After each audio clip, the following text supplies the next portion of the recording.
আসসালামু আলাইকুম সবাইকে। আশা করি সবাই ভালো আছেন। বাংলাদেশ থেকে যারা ভিডিওটি দেখছেন তাদেরকে আন্তরিক শুভেচ্ছা জানাচ্ছি। বিগত এক মাস আমি আমার এই চ্যানেলে কোনো প্রকার ভিডিও দেইনি।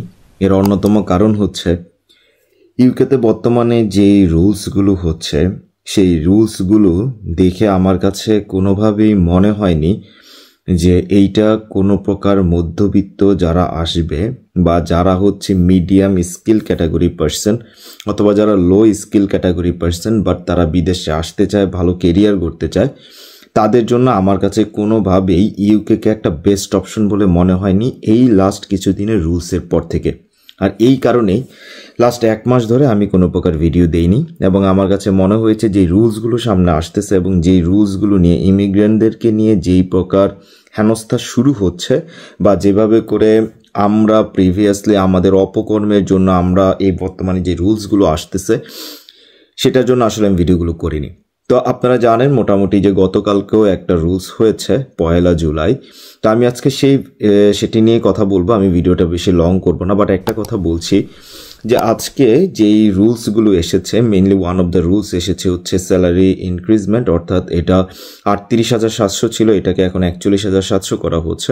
প্লাস সোশ্যাল কেয়ার ওয়ার্কার রুটে যারা আসতেন বাইরে থেকে তাদের রুটটাকে সম্পূর্ণরূপে বন্ধ করে দেওয়া হয়েছে। প্লাস যারা অলরেডি ইউকেতে আছেন তাদের জন্য একটি খুব অ্যালার্মিং একটা বার্তা নিয়ে আসা হয়েছে। প্লাস ইউকে হচ্ছে শর্টেজ যে অকুপেশন লিস্টগুলো আছে, শর্টেজ অকুপেশন লিস্টগুলো রিমুভ করে দিচ্ছে এবং যারা হচ্ছে এবং ইউকের যে স্পন্সর যে জবগুলো আছে সেগুলোর মধ্যে যেগুলো হচ্ছে আপনার লেভেল 3 আছে সেই জবগুলো হচ্ছে যখন বিলুপ্ত করে দেওয়া হবে লেভেল 3, 4, 5, তখন আসলে প্রায় 111 বা 180টির মতো জব লিস্ট হচ্ছে আপনার রিমুভ হয়ে যাবে, অর্থাৎ এগুলো হচ্ছে আর ইমিগ্রেশন লিস্টে থাকবে না। এছাড়াও ব্যাপক পরিবর্তন ওরা আনছেন লেবার পার্টি, অর্থাৎ তারাও সামনে নির্বাচন মাত্র 1 বছরের মাথায় তারা যেই প্রকার পরিবর্তন করেছেন তা আসলে যারা লেবারকে ভোট দিয়েছিল ইমিগ্রেন্ট থেকে শুরু করে যারা হচ্ছে মনে করেছিলেন যে ইমিগ্রেন্টদের পক্ষে আসবে লেবার, সেটা সম্ভব হয়নি।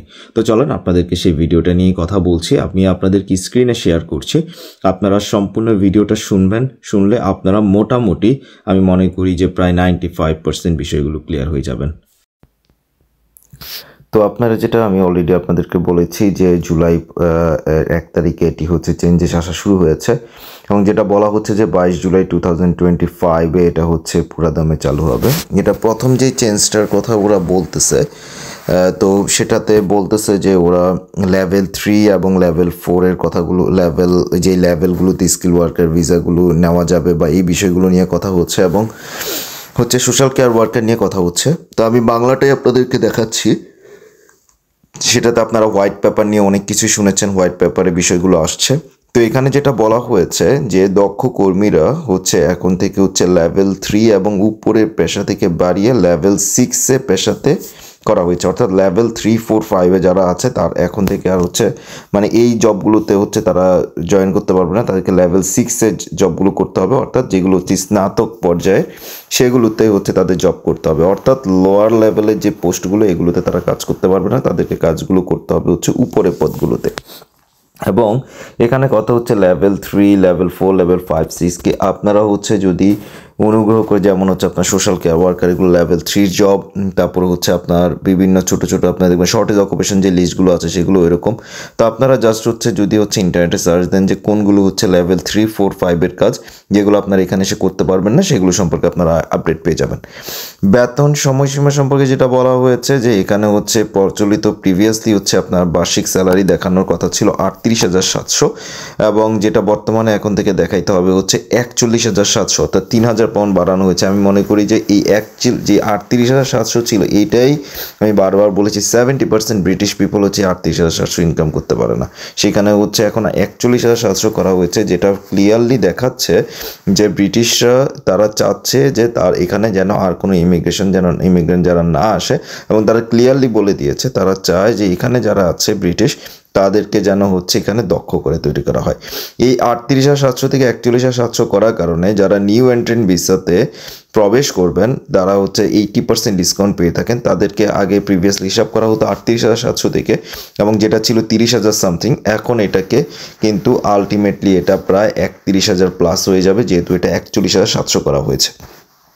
ঠিক আছে।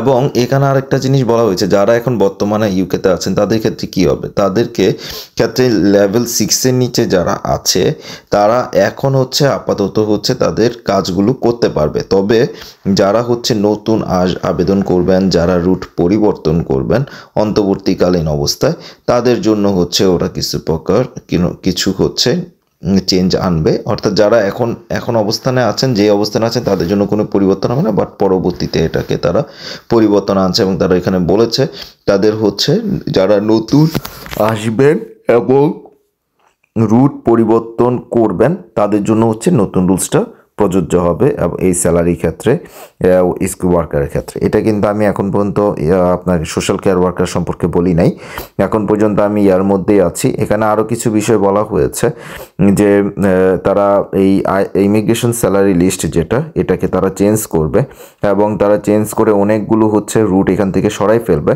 এবং কিছু রুট রাখবে যেগুলো হচ্ছে অস্থায়ী থাকবে এবং যেগুলো 2026 সাল পর্যন্ত থাকবে। অর্থাৎ এখন নতুন ইমিগ্রেশন লিস্টে যেই জবগুলো আসবে সেগুলো শুধুমাত্র নেক্সট 1 ইয়ার অ্যান্ড হাফের জন্য হচ্ছে এগুলো থাকবে, এবং এর মধ্য থেকেই এগুলো হচ্ছে শেষ করে ফেলতে হবে। এখানে আরও কথা হচ্ছে যে এটা যে 2026-এ শেষ হয়ে যাবে তা এমন কিছু নয়। এখানে যে ম্যাক টিম আছে তারা হচ্ছে এটাকে আবার পর্যালোচনা করবে 2026-এ, এবং তারা ডিসিশন নিবে যে হচ্ছে তারা কি এটাকে আবার বাড়াবে কিনা। ঠিক আছে। আচ্ছা, এখানে এবার আমি হচ্ছে সোশ্যাল কেয়ার ওয়ার্কার নিয়ে কথা বলি। এখানে ক্লিয়ারলি এখন দুইটা অকুপেশন কোড নিয়ে আসলে সমস্যা, সেটা হচ্ছে কেয়ার ওয়ার্কার এবং সোশ্যাল কেয়ার ওয়ার্কার।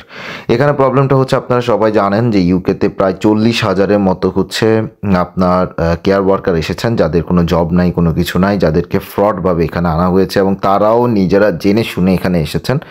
তাদের কারণে আজকে বর্তমানে আসলে এই সমস্যাটা তৈরি হয়েছে, এবং এখানে বলে দেওয়া হয়েছে 22 জুলাই 2025 থেকে হচ্ছে আর কেউ হচ্ছে এই কোডে হচ্ছে বিদেশ থেকে হচ্ছে কাউকে নিয়োগ করা যাবে না।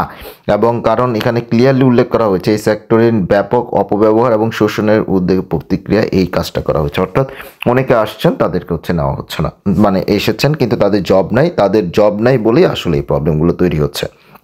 এখানে আরও কিছু কথা বলা হয়েছে যে এখন বর্তমানে যারা অবস্থান করছেন এই কেয়ার ভিসায় তাদের ক্ষেত্রে কী হবে। যারা অলরেডি কেয়ার ভিসায় আছেন তাদের জন্য হচ্ছে এটা নিয়ে কোনো সমস্যা নেই, তারা আগে রুলসে থাকবেন। এবং এখানে এই কথা দিয়ে আরেকটা জিনিস বোঝা যাচ্ছে, যারা এখন বর্তমানে স্টুডেন্ট ভিসায় আছেন বা হচ্ছে স্টুডেন্ট ভিসায় আছেন বা অন্য কোনো রুট থেকে হচ্ছে এই রুটে আসতে চাচ্ছেন, তাদেরকে বলা হয়েছে যে যদি তারা 3 মাসের এক্সপিরিয়েন্স থাকে তাদের, অর্থাৎ জয়েন করার পূর্বে 3 মাসের, অর্থাৎ কস্টটা যদি তারা কোম্পানি থেকে ইস্যু করা হবে তার আগের অ্যাটলিস্ট 3 মাস পর্যন্ত তাদের হচ্ছে যে স্যালারি দেওয়া হয়েছে এই প্রুফগুলো থাকা লাগবে। অর্থাৎ এখানে একটা জিনিস ক্লিয়ার হচ্ছে যে যারা এখন বর্তমানে হচ্ছে কেয়ার ভিসায় কাজ করতেছেন, স্টুডেন্ট অবস্থা থেকেও কেয়ার ভিসায় কাজ করছেন, তাদের ক্ষেত্রে এই নিয়মটা হচ্ছে শিথিল থাকবে, কিন্তু তাদেরকে লাস্ট 3 মাসের আপডেটটা দেওয়া হবে, মানে হচ্ছে পে স্লিপটা দিতে হবে। এটা দিয়ে আমি ইতিমধ্যে এটাই বুঝতে পেরেছি, পরবর্তীতে কোনো চেঞ্জ আসলে আমি জানাবো। এছাড়াও কিছু পরিবর্তন এসেছে আইএলআর নিয়ে যে পরিবর্তন এসে তারা 5 বছর থেকে 10 বছর করছেন। পিএসডাব্লিউকে তারা হচ্ছে অলরেডি আপনারা জানেন এটাকে 18 মাস করা হচ্ছে। অলরেডি বিভিন্ন জায়গায় হচ্ছে স্টুডেন্টরা যখন অ্যাপ্লাই করছে তাদেরকে 18 মাসের বিষয়টাকে উল্লেখ করানো হচ্ছে। তো এখানে যে বিষয়গুলো দেখানো হচ্ছে প্রত্যেকটা বিষয়ই আপনার এই রুলসগুলোর মধ্যে যে ব্যাপক পরিবর্তন আসছে সেই বিষয়গুলো একদম ক্লিয়ার করে বলে দেওয়া হয়েছে।